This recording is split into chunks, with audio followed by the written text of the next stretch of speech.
आपका क्या है? पहली बात तो हम ये बताना चाहते हैं, निवडणूक आयोग इसके ऊपर ध्यान दे। हर बार बार लोकसभा, विधानसभा, कॉरपोरेशन चुनाव के दिन, वोटिंग वाले दिन उद्धव ठाकरे जी प्रेस कॉन्फ्रेंस लेते हैं। ये बार बार निवडणूक प्रक्रिया के अंदर उनका हेतु क्या है प्रेस कॉन्फ्रेंस लेने का? ये हेतु, ये उद्देश्य क्या है, वो सामने आना चाहिए। जिस तरीके की बयानबाजी हो रही है उसके ऊपर राजकीय टिप्पणी हो रही है, क्या ये आचार संहिता और आचार संहिता का भंग इसमें आता है क्या? निवडणूक आयोग इसके ऊपर ध्यान दे। और हमारा सवाल है, ये समस्या या ये विषय जो रख रहे हैं वो सरासर असत्य है। पहले उन्होंने कहा वोट चोरी है, फिर उन्होंने कहा वोटर्स लिस्ट में चोरी है, फिर वहीं नहीं रुके, उन्होंने कहा वोटर लिस्ट का काम करने वाली यंत्रणा में चोरी है, फिर उन्होंने कहा वोटर डबल इसमें चोरी है, फिर वोटिंग सेंटर चयन करने में चोरी है, फिर कहा वोटिंग सेंटर पे काम करने वाले अधिकारियों के नियुक्ति में चोरी है, फिर उन्होंने कहा कि भाई ये जो पड़ू या पाड़ू ये मशीन लाया उसमें चोरी है, और अभी स्याही में चोरी है। अरे भैया, चोरी निवडणूक यंत्रणा में नहीं है, ये इनके बुद्धि की हेराफेरी है और ये इनके पार्टी के राजकीय मेंदू का केमिकल लोचा है। और इसके लिए मैं तो कहूंगा, ये दोनों ठाकरे बंधुओं के पार्टी के एडवाइजर ये सेड़े हुए हैं और ये दोनों भाई रोते हुए हैं। ये पहले दिन से रो रहे हैं, इनका रुदाली हो चुका है, ये 3 महीने से रो ही रहे हैं। मुंबई वासी, राज्य के वोटर ऐसे रोतड़ू और रोने वालों के साथ नहीं जा सकते, ये हमारा सामना नहीं कर सकते। ये निवडणूक आयोग की यंत्रणा पर सवाल कर रहे हैं, ये उनके पराभव को एक्सेप्ट कर रहे हैं, मान्य कर रहे हैं। जहां तक शाही की बात है, सवाल हमारा यह है कि जिसने शाही पोछी मिटाने का प्रयास किया वो क्यों किया? उसका हेतु क्या था? उस व्यक्ति को किसने बोला था शाही पोछ के दिखाओ? जब शाही सूख जाती है तो मिटती है कि नहीं है, ये उनको पता था क्या? इसके पीछे कोई षड्यंत्र है क्या? मैं समाज माध्यम मीडिया के लोगों को मान सकता हूं, उनको इन्वेस्टिगेटिव जर्नलिज्म करना पड़ता है, लेकिन जिस व्यक्ति ने ये शाही को पूछा उसने उसके पहले ऑयल या ग्रीस लगाया था या केमिकल लगाया था, बाद में शाही पोछने के लिए लगाई थी क्या? इन्वेस्टिगेशन होना चाहिए। ठाकरे बंधुओं की शाही क्यों नहीं गई? उनके उंगली पे शाही रह सकती है, लेकिन उनके बगल बच्चों के उंगली की मिटती है। इसके पीछे षड्यंत्र है क्या? जो तेल ग्रीस लगाया पहले उंगली पर, बाद में शाही, ये तेल ईरान से लाया था कि इराक से? ये ठाकरे बंधु बताए। और इसके लिए जिसने भी शाही पोछने का तकरार किए बिना, कंप्लेंट किए बिना दिखाया, उसका हेतु डबल वोट करना उसका था, बोगस वोट करना था। ऐसे व्यक्तियों पर गुनाह होना चाहिए, क्राइम रजिस्टर होना चाहिए, इलेक्शन कमीशन एक्शन लेनी चाहिए। क्यों उन्होंने शाही मिटाई? जो भी व्यक्ति शाही मिटाने का प्रयास करेगा उस पर गुनाह होना चाहिए, अगर वो तक्रार कंप्लेंट नहीं करता है तो। और ठाकरे बंधू बताए उनकी शाही क्यों रही? म्हणून सांगतो की या दोन्ही ठाकरे बंधूंच्या पक्षाचे सल्लागार सडके आणि दोन्ही ठाकरे रडके, ही स्थिती आहे। आणि रडायचंच असेल तर लढता कशाला? आणि मुंबईकरांना आणि राज्यातील नागरिकांना आमचं नम्र निवेदन आहे, लोकशाहीच्या महोत्सवात सहभागी व्हा, जोरात मतदान करा। या लोकांचा लोकशाही आणि लोकशाही यंत्रणा याच्यावर बिलकुल भरोसा दिसत नाही, विशेषतः ठाकरे बंधूंच्या पक्षाचा। आणि म्हणून मतदारांनी लोकशाही वाचवण्यासाठी मोठ्या प्रमाणात मतदान करा, लोकशाही यंत्रणांवर विश्वास ठेवण्यासाठी जोरदार मतदान करा, हा आमचा आग्रह आहे, ही आमची विनंती आहे। आता राहिला विषय शाहीचा, प्रथम तर ज्याने शाही पुसण्याचा प्रकार व्हिडिओ केला किंवा माध्यमांसमोर आणला त्याला शाई पुसावीशी का वाटली? आमचा सवाल आहे, ज्या व्यक्तींनी शाई पुसण्याचा प्रकार केला त्याचा हेतू काय? त्याच्या बोटावर ती शाई पुसण्याआधी तेल लावलं होतं का, ग्रीस लावलं होतं का, काही केमिकल लावलं होतं का? चौकशी झाली पाहिजे. बरं, शाई पुसायची का होती? ज्याने शाई ठेवली त्याची सुकली. मी आमच्या माध्यमांच्या प्रतिनिधीचं समजू शकतो की त्यांना इन्व्हेस्टिगेटिव्ह जर्नलिझम करायचं असतं, पण ज्या लोकांनी, ज्या व्यक्तींनी शाई पुसली त्यांचा हेतू गुन्हेगारीचा होता, माझा आरोप. आणि ज्याने शाई पुसण्याचं काम केलंय, निवडणूक आयोगाने त्याच्यावर गुन्हा रजिस्टर केला पाहिजे. ते निवडणूक यंत्रणांच्या प्रक्रियेचे गुन्हेगार आहेत. आणि ते गुन्हे काय आहेत? तर त्यांना शाई पुसून बोगस मतदान करायचं होतं, आमचा आरोप आहे. जी मंडळी परत दुबार बोगस मतदार करू इच्छितात होती त्यांनी शाई पुसण्याचा प्रकार केलाय. त्यांचा हेतू गुन्हेगारीचा आहे. त्यांच्यावर गुन्हा रजिस्टर झाला पाहिजे, निवडणूक आयोगाला आमचं म्हणणं आहे. आणि ठाकरे बंधूंना सवाल आहे, तुमच्या बोटाची शाई गेली का? दाखवा ना.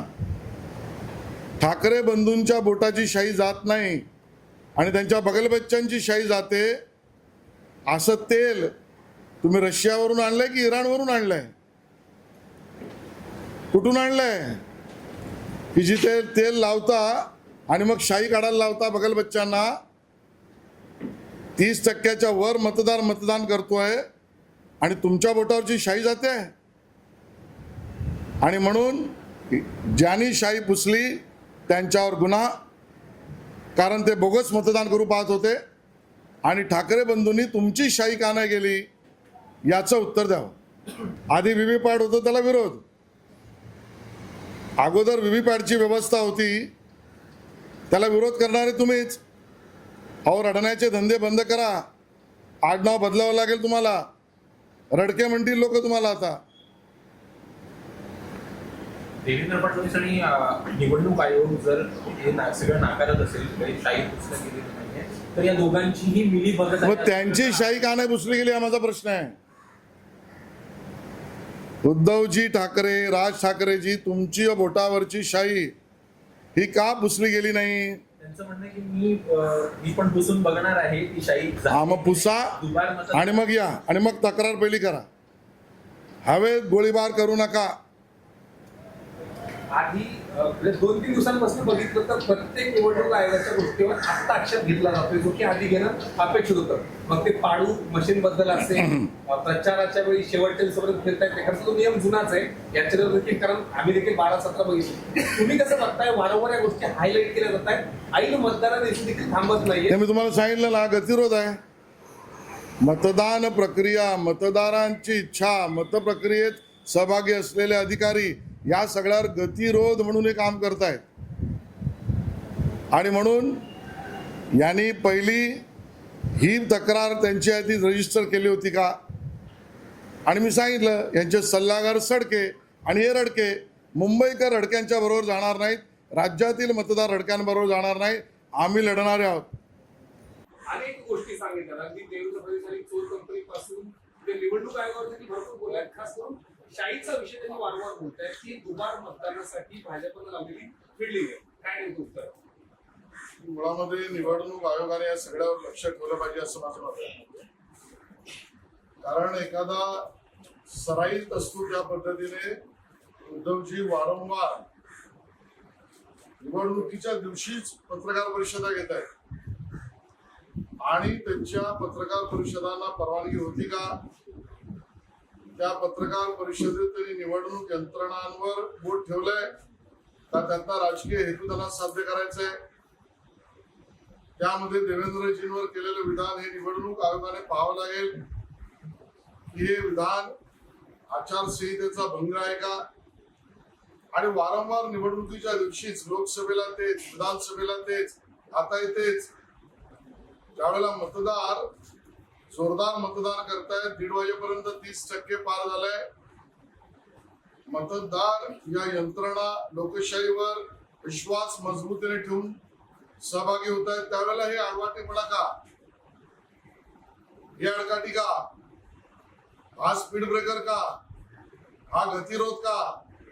उद्धव ठाकरे यांची पत्रकार परिषद आणि त्यांनी केलेले आरोप हे निवडणूक यंत्रणा, निवडणुकीत सहभागी होणारे अधिकारी, मतदार यांना गतिरोध आहे का, याला स्पीड ब्रेकर आहे का, त्याच्या मागचा हेतू काय, ते प्रेस का घेतायत, निवडणूक आयोगाने याच्यावर लक्ष ठेवलं पाहिजे आणि वारंवार करतायत.